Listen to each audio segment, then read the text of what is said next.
Queria compartilhar aqui com vocês, um texto da Bíblia que vai dizer lá em Gênesis, no Evangelho de Gênesis, do capítulo 16, do verso 1 até o 4. Olha só o que diz.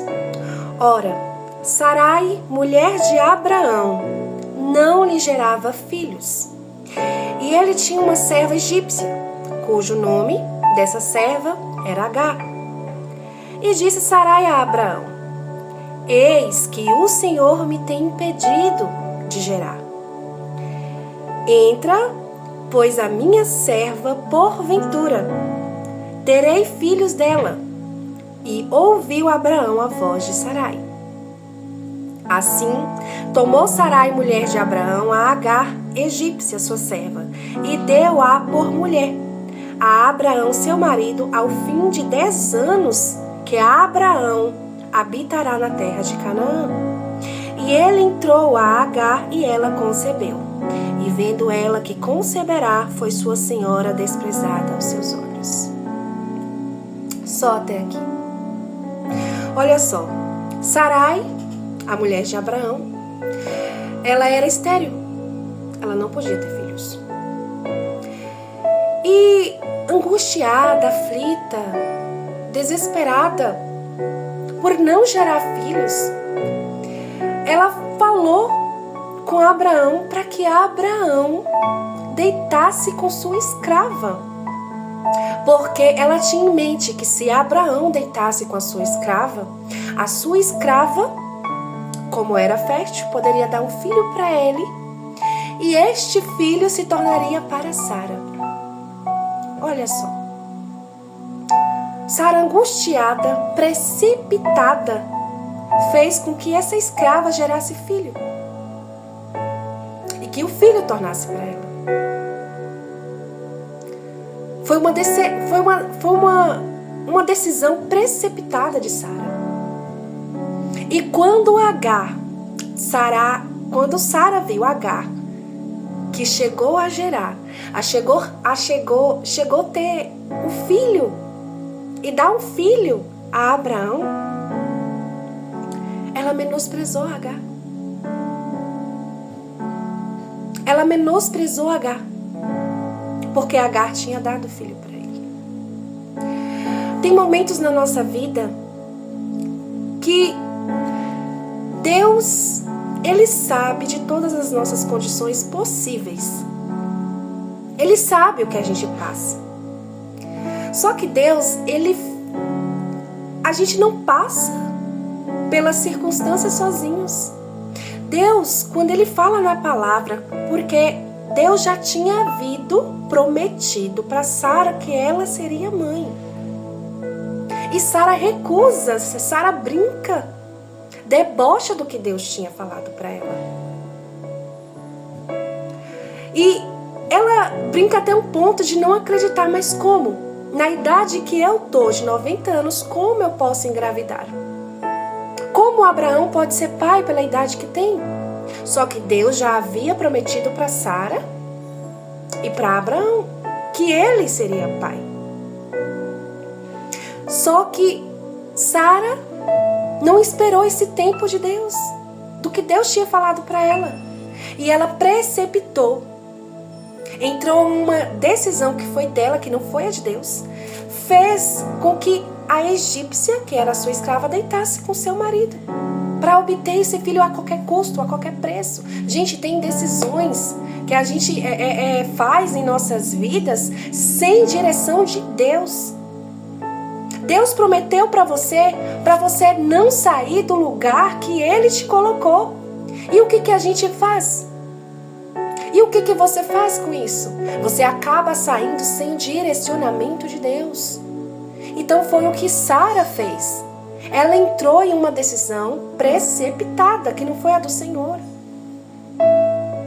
Então tem coisas aí que você está passando por decisão precipitada sua, que não foi a de Deus.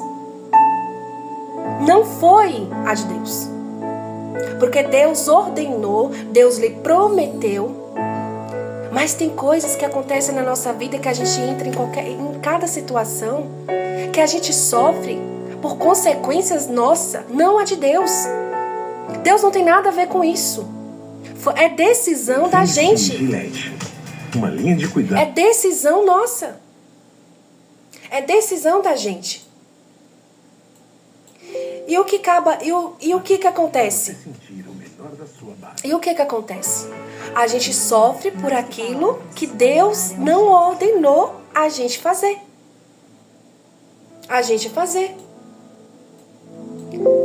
Então o que eu quero passar para você hoje? Volte para aquilo que Deus ordenou. Volte para aquilo que Deus mandou você fazer. Porque se Ele lhe prometeu, Ele vai cumprir. Às vezes a gente sofre por consequências nossas. A gente sofre por erros nossos que não são os de Deus. Só que Deus, quando Ele fez promessa para Abraão e Sara, mesmo assim, por amor a Sara e por amor a Abraão, mesmo nós não merecemos, Deus foi lá e fez o quê? Abençoou Abraão por ser pai e abençoou a Sara por ser mãe. Mesmo com o erro de Sara, Deus o amava. E é o que Deus faz com a gente. Deus, Ele cumpre o que Ele fala. Por amor a nós. Por amor a nós, não porque nós não merecemos, porque a gente não merece nada. É a graça do Senhor que nos alcança dia após dia. Então que você volte para o centro do querer do Senhor. Peça perdão a Deus pelas suas escolhas. E comece a abrir o coração para o Senhor. Comece a abrir o coração para Ele. E falar: Senhor, eis-me aqui. Faça conforme teu querer, faça conforme a tua vontade, porque os planos de Deus são são melhores que os nossos. A gente pode sim sonhar, a gente pode sim querer, mas quando faz a vontade do Senhor, Ele entra em cena. Ele faz aquilo que era impossível aos seus olhos se tornar possível. Ele faz na sua vida quando muitos falou que não ia conseguir. Ele pega o pequeno e se faz grande. E se faz ser grande. É esses aí menosprezados que Deus vai e levanta. Que Deus vai lá e opera o milagre. E muitos que não acreditariam, voltam a acreditar. E saberá que Deus é por você. Saberá que Deus é naqueles que são menosprezados. Então volte a fazer aquilo que Deus mandou e te chamou para fazer.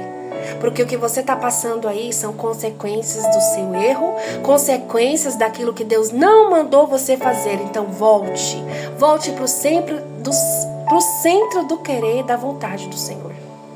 Porque Ele tem muito para fazer ainda na sua vida. Que você possa ficar com essa palavra e meditar nela. E sabe, Deus é com você. Sabe que vai ter situações que vai vir. Você vai passar por aflições, mas Deus é por você. A graça de Deus é por você, é pela sua vida, aonde você for. Então volte para o centro do querer do Senhor. Porque Deus está falando: o que eu tenho para a sua vida. Eu não sou filho do homem para que minta, nem tampouco filho do homem para que se arrependa. O que eu falei vai se cumprir.